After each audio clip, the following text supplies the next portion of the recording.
سورۃ الانشقاق، بسم اللہ الرحمن الرحیم۔ اذا السماء انشقت واذنت لربها وحقت واذا الارض مدت والقت ما فيها وتخلت واذنت لربها وحقت یا ایھا الانسان انک کادح الی ربک کدحا فملاقیہ۔ صدق اللہ العظیم۔ اذا السماء انشقت، جب آسمان پھٹ جائے گا۔ دیکھیے ساری یہ صورتیں وہی تذکیر آخرت۔ وَأَذِنَتْ لِرَبِّهَا، اذنت کان لگائے ہوئے ہے اپنے رب کے لیے، سنتی ہے یہ زمین جو ہے، یہ آسمان گویا کہ کان لگائے ہوئے۔ اذنت لِرَبِّهَا وَحُقَّتْ، اسْتَمَعَ لَهُ وَإِنْقَادَ، سنا اللہ کی بات کو، اپنے رب کی بات کو، اور اطاعت کی۔ لِرَبِّهَا وَحُقَّتْ، اور تعمیل کر دے، اور یہ اسی کی مستحق ہے، اس کا حق یہی ہے، اس کا مقام یہی ہے۔ حقہ یحق سے یہ مجہول بن گیا حقت۔ وَإِذَا الْأَرْضُ مُدَّتْ، اور جب کہ زمین کو پھیلا دیا جائے گا یا کھینچ دیا جائے گا۔ وَأَلْقَتْ مَا فِيهَا وَتَخَلَّتْ، اور وہ نکال باہر کرے گی، گرا دے گی باہر جو بھی اس کے اندر تھا، اور خالی ہو جائے گی۔ یہ آگے چل کر سورہ زلزال میں بھی آئے گا۔ وَأَخْرَجَتِ الْأَرْضُ أَثْقَالَهَا، جب کہ زمین اپنے سارے بوجھ نکال کر باہر پھینک دے گی، جو مردے ان میں دفن ہیں، جو بھی ان کے اجزاء ہیں، ان سب کو نکال کر، تاکہ وہ دوبارہ بنے اور بن کر کھڑے ہو جائیں، اور بھی جو کچھ ہے۔ وَأَذِنَتْ لِرَبِّهَا وَحُقَّتْ، اور زمین کا معاملہ بھی یہی ہے کہ وہ اپنے رب کا حکم سنتی ہے اور اس کی تعمیل کرتی ہے، اور وہ اسی کی سزاوار ہے، یہی اس کو لائق ہے، زیب دیتا ہے۔ یا ایھا الانسان، اے انسان، انک کادح الی ربک کدحا فملاقیہ، یہ بہت اہم نفسیاتی حقیقت ہے، یہ آگے چل کر سورہ بلد میں بھی آئے گی کہ انسان کو، ہر انسان کو مشقت میں پیدا کیا گیا ہے۔ ہر انسان کے لیے دنیا جو ہے دارالمحن ہے، اگرچہ مشقتوں کی نوعیت جو ہے اس میں فرق ہے۔ کسی کی جسمانی مشقت زیادہ ہے، وہ کسی چلائی ہے، اس نے اینٹیں ڈھوئی ہیں، ہل چلایا ہے، پھر وہ رات کو ایسا سوتا ہے کہ اس کو صبح کی خبر لیتا ہے، اسے اس وقت بے چینی کوئی نہیں ہوتی۔ کسی کی ذہنی ہے، مل کا مالک ہے، بیٹھا ہوا ہے، پرابلم، وہ رات کو بھی پیچھا نہیں چھوڑتے وہ پرابلمز، پھر اسے ہپنوٹکس چاہیے، اسے کوئی اور سیڈیٹیوز چاہیے، کسی طرح کی چیزیں، اینٹی ڈپریسنٹس چاہیے۔ ساری جو آج دنیا میں سب سے بڑی مارکیٹ جو ہے میڈیسنز میں، وہ ان دوائیوں کی ہو چکی ہے ہمارے کام میں۔ جو سب سے مہنگی دوائیاں وہ یہ ہیں امراض ذہنی کی۔ کن کو ہوتے ہیں یہ؟ عام طور پر جن لوگوں کے ہاں ایفلوئنس ہے۔ تو معلوم ہے کہ ہر ایک کے لیے کوفت ہے۔ پھر یہ کہ کسی کو کوئی غم ہے، کسی کو کوئی غم ہے۔ عام آدمی یہ سمجھتا میں پیدل چل رہا ہوں، اس کے پاس سائیکل ہے، یہ بڑا اچھا ہے، بہت عمدہ ہے۔ اس سائیکل والے سے پوچھئے، اسے نظر آتا ہے کار پہ جاتا ہوا، اس کو اس کی جلن ہو رہی ہے۔ کار والا جو ہے وہ دیکھتا ہے کہ مجھ سے بہت زیادہ نئے ماڈل کی کار پہ گیا ہے، نئی کار پر زناٹا ہوا، اسے اس کی کوفت ہو رہی۔ تو کوفت اور یہاں پہ رنج اور محن، جس کو کہا ہے کہ قید حیات و بند غم اصل میں دونوں ایک ہیں، موت سے پہلے آدمی غم سے نجات پائے کیوں۔ اور معاملہ یہ ہے کہ موت پر بھی جب نجات نہ ملی، اب تو گھبرا کے یہ کہتے ہیں کہ مر جائیں گے، اور مر کے بھی چین نہ پایا تو کدھر جائیں گے۔ وہ جو اب جو گھبرا کے یہ کہتے ہیں، وہ تو بات آئے گی آپ کو سورہ بلد میں۔ قید حیات و بند غم اصل میں دونوں ایک ہیں، موت سے پہلے آدمی غم سے نجات پائے کیوں، یہ سورہ بلد میں ہے۔ لیکن دوسرا مرحلہ جو ہے کہ اب تو گھبرا کے یہ کہتے ہیں کہ مر جائیں گے، مر کے بھی چین نہ پایا تو کدھر جائیں گے، وہ یہاں ہے۔ یا ایھا الانسان، اے انسان، انک کادح الی ربک کدحا، تیرا مقدر یہی ہے، تکلیفیں جھیلتا ہوا، بوجھ برداشت کرتا ہوا، کوفت برداشت کرتا ہوا، تجھے ایک پر دوسری پر تیسری کوفت اور تکلیف، اور پھر جا کر اپنے رب کے سامنے کھڑے ہونا ہے۔ ملاقی، اب جو بار برداری کے حیوان ہیں، بیل ہے جتا ہوا ہے، اب جتائے رکھیے، اسے رہٹ میں لگا لیا آپ نے اس کو کسی اپنے ہل میں جوت لیا، اس کے بعد اس سے حساب کتاب تو کوئی نہیں نا۔ حضرت ابوبکر کہا کرتے تھے عجیب کیف کے عالم میں، کاش کہ میں ایک چڑیا ہوتا جو درختوں پر چہچہا رہی ہے، اس سے کوئی محاسبہ نہیں ہے۔ کاش کہ میں گھاس کا ایک تنکا ہوتا جو جلا دی جاتی ہے، ختم ہو جاتی ہے، اس سے محاسبہ کوئی نہیں ہے، پوچھ گچھ کوئی نہیں۔ یہاں ہے محاسبہ، یا ایھا الانسان انک کادح، مشقتیں بھی جھیلو، صدمے بھی جھیلو، بوجھ بھی اٹھاؤ، اینٹیں بھی ڈھو، اور جو بھی کرنا قلم کی گھس گھس کرو، بیٹھو، جاؤ 3 جگہ 4 جگہ مطلب کرو اور مریضوں کی خدمتیں کرو، اور پھر یہ کہ سب کچھ کر کے پھر ایک دن کھڑے بھی ہو جانا ہے، اب جاؤ ذرا حساب کتاب۔ لن تزول قدم ابن آدم حتی یسأل عن 5، ابن آدم کے قدم ہل نہیں سکیں گے جب تک کہ 5 چیزوں کا حساب نہ لے لیا جائے۔ عن عمرہ فیما افناہ، حساب دو عمر کا، 80 برس کی عمر دی تمہیں، کہاں فنا کی؟ خاص طور پر وعن شبابہ فیما ابلاہ، شباب، جوانی، قوتوں کا، امنگوں کا دور، وہ کہاں گلائی تھی جوانی۔ وعن مالہ من این اکتسبہ وفیما انفقہ، مال کا حساب دو، کہاں سے کمایا تھا، حلال سے کہ حرام سے، اور کہاں خرچ کیا تھا، عیاشیوں میں، عللوں تللوں میں، یا ادائے حقوق میں۔ وَأَمَّا عَلِمَ فِيمَا عَلِمَ، اما عمل فیما علم، اور 5واں سوال سب سے مشکل ہے، جو علم حاصل ہوا تھا اس میں عمل کتنا کیا۔ اس اعتبار سے ایک بات بتا دوں، برا نہ مانے، جن لوگوں نے پابندی سے یہاں، یہ آج کون سا دن ہو گیا ہے، 25واں، ان کی سب سے بڑی مشکل ہو گئی ہے۔ اب سب سے بڑی مشکل اب ان کی ہے، اما عمل فیما علم، جو علم حاصل ہوا ہے اس میں عمل کا حساب کتاب ہوگا۔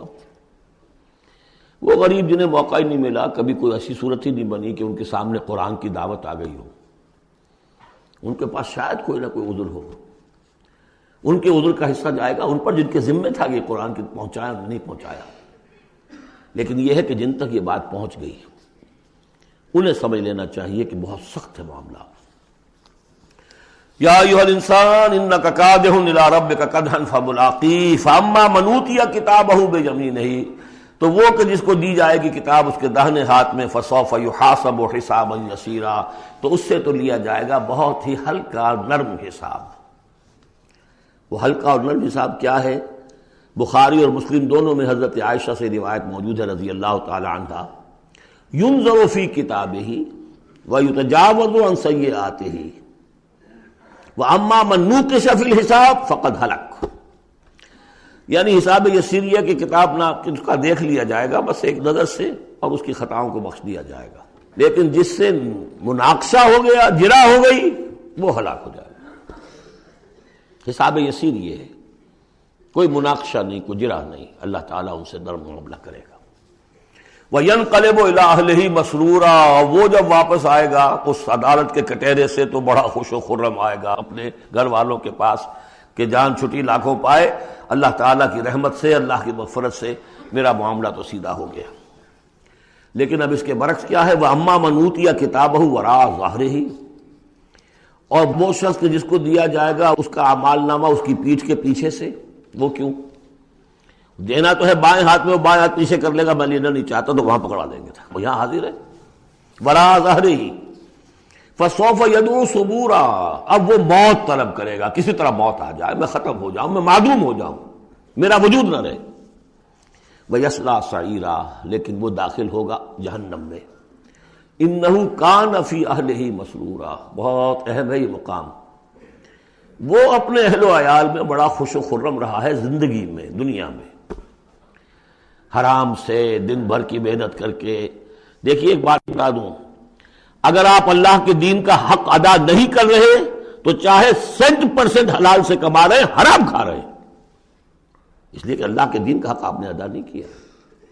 وہ جو غصب کیا جا رہا ہے اللہ کا حق، وہ کہاں جائے گا جب تک کہ آپ وہ حق ادا نہ کریں جو دین کا ہے۔ اس اعتبار سے سمجھ لیجیے حرام اور حلال یہی نہیں ہے، حرام اور حلال کے بڑے مراتب ہیں۔ ایک حرام خور وہ ہے جو سور کھا رہا ہے، آپ نے کہا بہت یہ تو چھی چھی چھی چھی، سور کھا رہا ہے، حرام سب کو معلوم۔ ایک وہ ہے جو کھا رہا ہے بکری کا گوشت، بکری بھی خود ذبح کی ہے تاکہ قصائی کا بھی معاملہ کوئی خراب نہ ہو جائے، لیکن یہ کہ وہ بکری خریدی ہے کسی کی جیب کاٹ کے، تو کیا کھا رہا ہے؟ حلال کے حرام؟ حرام۔ اس کو بڑھاتے جائیے، باطل کے غلبے کے تحت سانس لینا بھی حرام ہے۔ You have reconciled? تم نے باطل کو تسلیم کر لیا، ذہن قلبن، طاغوت کو تسلیم کر لیا ہے، تمہارا جینا حرام، تمہارا سانس حرام، الا یہ کہ تن من دھن، اپنی صلاحیتوں کا صرف منیمم رکھا جائے اپنے لیے اور میکسیمم جو ہے خرچ کر دیا جائے اس نظام کو بدلنے کے لیے، وہ اس کا کفارہ ہو جائے گا۔ ورنہ یہ کہ وہ آپ ناپ تول کر کے تو حلال کھا رہے ہیں، لیکن جس نظام باطل کی آپ چاکری کر رہے ہیں، جس کی ملازمت کر رہے ہیں، جسے سپورٹ کر رہے ہیں، بڑی تنخواہ ملی ہے، ورلڈ بینک کی کسی برانچ میں جو ہے مینیجر لگ گئے ہیں، کس نظام کو آپ چلا رہے ہیں؟ بہرحال وہ بات لمبی ہو جائے گی، لیکن وہ دنیا میں خوش و خرم تھا، اچھا کھلا رہا تھا، دودھ ملائی ربڑی اپنے بچوں کو، ہر وقت آ رہا ہے تو نئی چیزیں لے کر آ رہا ہے، ولایت سے آ رہا ہے تو ایک ایک بچے کو بلا کر تمہارے لیے یہ لایا ہوں، تمہارے لیے یہ لایا ہوں، وہ دنیا میں وہ خوشیاں لے آیا، اب یہاں کچھ نہیں ہے۔ وہ اللہ کا بندہ جو دنیا میں ڈرتا رہا، انا کنا فی احدنا مشفقون، ہم تو ڈرتے تھے کیا ہوگا، اللہ کے حضور میں ایک روز کھڑا ہونا ہوگا، ان کے لیے یہاں آیا ینقلب الی اہلہ مسرورا، اب وہ لوٹے گا اللہ کی عدالت کے کٹہرے سے اپنے گھر والوں کی طرف تو خوش و خرم ہوگا۔ اور یہ جو ہے یہ دنیا میں خوش و خرم رہا تھا اپنے اہل و عیال میں، انہ کان فی اہلہ مسرورا انہ ظن ان لن یحور، اس کو گمان یہ ہو گیا تھا کہ لوٹ کر آنا نہیں ہے، ہمارے پاس آنا نہیں ہے۔ بلا، کیوں نہیں، ان ربہ کان بہ بصیرا، یقیناً اس کا رب تو اسے دیکھ رہا تھا، ہر آن دیکھ رہا تھا، اس کی نگاہ میں تھا۔ فلا اقسم بالشفق واللیل وما وسق والقمر اذا اتسق لترکبن طبقا عن طبق، یہ ہے اصل میں وہ مقام جس کے حوالے سے میں نے آپ کو کہا تھا کہ سورہ مدثر کی ان آیات کو ذہن میں رکھیے۔ کلا والقمر، تو یہ دیکھیے کہ وہاں بھی درمیان میں پھر اثر نو قسمیں آ گئی تھیں، دو تقریباً جو سمجھیے دو صورتیں بن گئیں، شروع میں یا ایھا المدثر سے لے کر اور آیت نمبر 31 تک، اور پھر کلا والقمر واللیل اذ ادبر والصبح اذا اسفر انھا لإحدی الکبر، وہی بات یہاں ہے، ایک مضمون پورا ہو چکا۔ فلا اقسم بالشفق، تو نہیں مجھے قسم ہے شام کی سرخی کی، واللیل وما وسق، اور رات کی اور جو چیزیں اس میں سمٹ آتی ہیں، والقمر اذا اتسق، لیکن پھر جب چاند جو ہے رفتہ رفتہ بھرتا ہے اور پورا ہو جاتا ہے، 14ویں کا چاند بن جاتا ہے۔ یہ اصل میں میرے نزدیک واللہ عالم، یہ کسی اور کوئی بات میں نہیں کہہ رہا ہوں، میرے نزدیک یہ دو بڑی اہم خبروں کی نشاندہی ہے جو قرآن میں کی گئی ہے، اور وہاں ہے بھی انہا لإحدی الکبر، بہت بڑی خبر ہے یہ کہ محمد رسول اللہ صلی اللہ علیہ وسلم کا جب خورشید ہدایت طلوع ہوا ہے تو اس وقت صورت کیا تھی؟ 600 سال کی رات تھی جس میں کوئی نبی نہیں آیا تھا، بس چاند کے کچھ اثرات، کچھ روشنی، کچھ تھے نیک لوگ، کچھ جنات میں بھی نیک تھے، لیکن اکثر و بیشتر دنیا کے اوپر جو غلبہ ہو گیا تھا وہ بالکل باطل کا۔ پھر ایک دم خورشید نبوت طلوع ہوا ہے اور روشنی پھیل گئی ہے۔ اب خبر دی ہے اسی خورشید نبوت نے صلی اللہ علیہ وسلم کہ قیامت سے پہلے ایک مرتبہ پھر یہ دین کا غلبہ ہوگا، جیسا آپ کے دست مبارک سے بنفس نفیس جزیرہ نماء عرب پر پورا خورشید اسلام چھا گیا، نظام دین قائم ہو گیا۔ الیوم اکملت لکم دینکم واتممت علیکم نعمتی ورضیت لکم الاسلام دینا، جاء الحق وزہق الباطل ان الباطل کان زہوقا۔ اور اس کے بعد یہ کہ خلفاء ثلاثہ کے زمانے میں، حضرت علی کے زمانے میں کوئی توسیع نہیں ہوئی، حضرت ابوبکر، حضرت عمر، حضرت عثمان، خلفاء ثلاثہ کے زمانے میں توسیع ہوئی۔ حضرت علی کے زمانے میں ان پر کوئی الزام نہیں، ان کا کوئی قصور نہیں، لیکن یہودی سازش عبداللہ ابن سبا کی، اس کی وجہ سے مسلمان آپس ہی میں لڑ پڑے، 1,00,000 جانیں ختم ہو گئی آپس میں لڑ کر، جنگ جمل، جنگ صفین، جنگ نہروان، 1,00,000 کے قریب۔ تو مومنٹم گاڑی کا ٹوٹ گیا، موشن ٹوٹ گئی۔ اس کے بعد پھر بہرحال حضرت امیر معاویہ کے زمانے میں پھر کچھ آگے قافلہ چلا ہے، لیکن اس شان کے ساتھ پھر نہیں بڑھ سکی بات، جس شان سے کہ دور فاروقی میں، دور عثمانی میں، دور صدیقی میں بات بڑھ رہی تھی۔ بہرحال وہ تو پروسیس رک کر اور پیچھے ریورس بھی ہو گیا، لیکن حضور کی دی ہوئی خبر ہے کہ دوبارہ دنیا میں دین کا غلبہ ہوگا اور گلوبل ہوگا، پوری دنیا میں ہوگا۔ وہ حدیثیں ہم نے نوید خلافت کے عنوان سے کتابچہ 8 صفحے کا کتابچہ بہت شائع کی ہیں، آپ لوگوں تک پہنچی نہیں پہنچی میں نہیں کہہ سکتا، لیکن اس کو دیکھیے، وہ احادیث میں اس وقت بیان نہیں کر سکتا اس دورہ ترجمہ قرآن میں۔ میں صرف یہ بتا رہا ہوں وہاں حضور کے زمانے میں کل 23 برس میں انقلاب برپا ہو گیا. سورج ایک دم طلوع ہو جاتا، کتنی دیر لگتی ہے، طلوع ہو گیا. لیکن اب جو روشنی آئے گی وہ آئے گی تدریجاً. اس کی شان کیا ہوگی؟ فلا اقسم بالشفق. ایک شفق کی روشنی ہوتی ہے جب رات سورج تو غروب ہو گیا لیکن شفق ابھی ہے. وہ حال ہے اس وقت دنیا کا کہ اسلام کی روشنی غروب ہو چکی ہے، صرف شفق کی لالی سی نظر آ رہی ہے. اس کے بعد واللیل وما وسق، پوری دنیا کے اوپر دین کے اعتبار سے تاریکی چھا گئی ہے، رات ہے. اور رات جو ہے اپنے اندر جن جن چیزوں کو سمیٹ لیتی ہے. لیکن والقمر اذا اتسق، لیکن چاند طلوع ہوتا ہے، پہلے دن، دوسرے دن، تیسرے دن بھرنا شروع ہوتا ہے، یہاں تک کہ وہ پورا ہو جاتا ہے. اب چاند کی چاندنی جو ہے وہ پھر دنیا کے اندر اس کو رات کو منور کر دیتی ہے. لَتَرْكَبُنَّ طَبَقًا عَنْ طَبَقٍ، اسی طرح تم چڑھو گے درجہ بدرجہ. یعنی اب جو تجدید دین کا کام ہوگا، اب جو اقامت دین کی جد و جہد ہوگی، اب جو دنیا میں خلافت علی منہاج النبوت کا نظام قائم ہوگا تو وہ کسی ایک نسل میں نہیں ہو جائے گا، کسی ایک دائی یا ایک تحریک کے ذریعے سے نہیں ہو جائے گا، درجہ بدرجہ. کسی نے ایک کام کر دیا، علامہ اقبال نے ایک فکر کو واضح کر دیا کہ اسلام مذہب نہیں دین ہے، اور جدا ہو دین سیاست سے تو رہ جاتی ہے چنگیزی. یہ ایک وحدت ہے. ابوالکلام آزاد اٹھے، انہوں نے قائم کی جماعت حزب اللہ، لیکن یہ کہ کچھ مخالفتوں سے بددل ہو کر جلدی چلے گئے. پھر وہ کانگریس میں شامل ہوئے اور انہوں نے پھر جو ہے اپنی پوری زندگی جہاد حریت کی نظر کر دی. پھر مولانا مودودی اٹھے، وہ جماعت اسلامی بنائی. افسوس کہ پاکستان میں آ کر وہ یہاں کی قومی سیاست کے اندر داخل ہو کر انہوں نے بھی منزل کھوٹی کر لی. وہ قافلہ جو ہے جیسے کہ کہیں کسی دلدل میں پھنس گیا ہے. یہ رفتہ رفتہ ہوگا، لیکن انہوں نے ایک ایک قدم بڑھایا ہے. ان سب کی کوششوں سے ایک ایک قدم بات آگے بڑھی ہے. لَتَرْكَبُنَّ طَبَقًا عَنْ طَبَقٍ، لیکن جس طرح چاند رفتہ رفتہ پہلی تاریخ سے لے کر 14ویں رات تک پورا ہو جاتا ہوگا، ہونا ہے، وہ لازماً ہوگا جس کی خبر دی ہے محمد رسول اللہ صلی اللہ علیہ وسلم نے.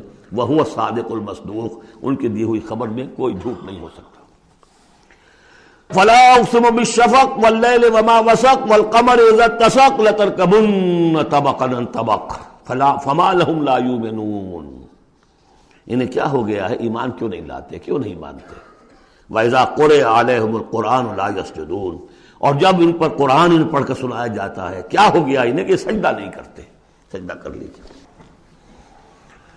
بل الذين كفروا يكذبون، بجائے ایمان لانے کے یہ کافر جو ہیں یہ تو الٹا اور جھٹلا رہے ہیں. یہاں ذرا نوٹ کر لیجیے، یہ لفظ بے شمار مرتبہ آیا ہے، کفر اور تکذیب، کفر اور تکذیب. والذین کفروا بآیاتنا وکذبوا، تو کفر اور تکذیب یہ کیا صرف تکرار ہے یا اس کے اندر فرق ہے کچھ؟ کفر کے معنی ہے چھپا دینا، دبا دینا. فطرت انسانی میں جو گواہیاں موجود ہیں جو ان کو دبا رہا ہے یہ کفر ہے. ان گواہیوں کو ابھارنے کے لیے، ایکٹیویٹ کرنے کے لیے قرآن مجید کی آیات آئی، ان کی تکذیب کر رہا ہے، یہ بہت بڑا جرم ہے. یہ دو جرم علیحدہ ہیں. اپنی فطرت کے اندر جو گواہیاں مضمر ہیں انہیں چھپانا، دبانا، لیکن پھر جب آیات ربانیہ سامنے آئے ان کو جھٹلا دینا، یہ ڈھٹائی کی حد ہے. پھر والذین کفروا وکذبوا بآیاتنا اولئک اصحاب النار هم فیہا خالدون. یہ تو جو پہلا چارٹر دیا گیا تھا حضرت آدم کو خلافت عرضی کا چارج سنبھالتے وقت، اب اتر جاؤ یہاں سے، اس جنت سے جاؤ نیچے اور جا کر چارج لو اور زمین کا، اور وہاں کیا ہوگا؟ فَإِمَّا يَأْتِيَنَّكُم مِّنِّي هُدًى فَمَن تَبِعَ هُدَايَ فَلَا خَوْفٌ عَلَيْهِمْ وَلَا هُمْ يَحْزَنُونَ وَالَّذِينَ كَفَرُوا وَكَذَّبُوا بِآيَاتِنَا. کفر پہلا جرم اور تکذیب یہ مہا جرم. کفر تو اس وجہ سے بھی ہو سکتا ہے کچھ ماحول کے اثرات تھے، آپ ذہول میں رہے، آپ دبے ہوئے تھے، لیکن جب وہ روشنی آ گئی پھر اس کی تکذیب، یہ معلوم ہوا کہ اب یہ جرم جو ہے اپنی آخری حد کو پہنچ گیا. بل الذین کفروا یکذبون، یہ کافر جو ہے جھٹلا رہے ہیں. واللہ عالم بما یعون، اور اللہ کو معلوم ہے کہ یہ کیا بھرے ہوئے ہیں اپنے ہاں. عام طور پر سمجھا ہے کہ جو انسان مال دولت نہیں، اندر ان کے بغض ہے، حسد ہے، تکبر ہے، اس کی وجہ سے یہ تکذیب کر رہے ہیں. یہ نہیں کہ یہ حق کو پہچان نہیں پائے ہیں، ان کے اندر جو ہے بغض، حسد اور تکبر بھرا ہوا ہے. فبشرہم بعذاب علیم، تو اے نبی ان کو بشارت دے دیجئے دردناک عذاب کی۔ الا الذین آمنوا وعملوا الصالحات لہم اجر غیر ممنون، سوائے ان کے کہ جو لوگ ایمان لائے اور جنہوں نے نیک عمل کیے، ان کے لیے اجر ہے بے انتہا، کبھی ختم نہ ہونے والا، منن کاٹ دینا، اگر کوئی چیز کٹ جائے گی اس کی انتہا ہو گئی، نہیں، یہ کٹ نہیں سکے گا، اس کا سلسلہ جاری رہے گا، مسلسل غیر ممنون، یہ مسلسل ہے، ختم ہونے والا نہیں۔ بارک اللہ لی ولکم فی القرآن العظیم ونفعنی وإیاکم بالآیات والذکر الحکیم۔